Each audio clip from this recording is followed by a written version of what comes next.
for Agency for Bureau of Immigration. Hindi na nakapalagpa ang isang Russian national ng pusasan at arestuhin ng mga operatiba ng Bureau of Immigration Fugitive Search Unit sa isang kondominium sa Quezon City.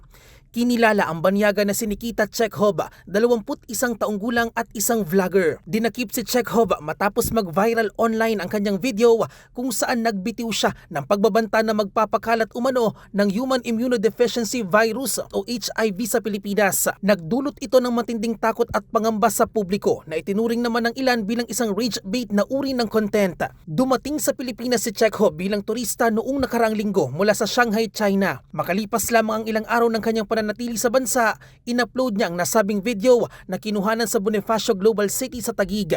Napag-alamang tubong Taganrog, Rostov Oblast, Russia si Chekhov. Ayon sa Bureau of Immigration, wala rin umano itong kaanak o kamag-anak sa Pilipinas.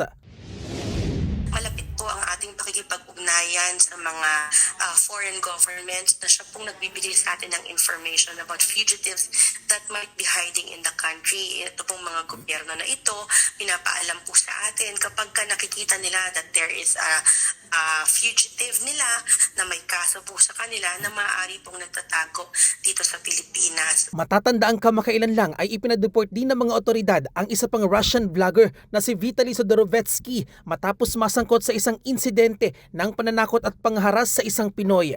Sa kasalukuyan, nasa kustodiya na ng Bureau of Immigration si Chekhov habang isinasagawa ang mga proseso para sa kanyang deportation. Nauuna sa balitang totoo at laging bago, Bien Manalo, Alauna sa Balita, Congress TV.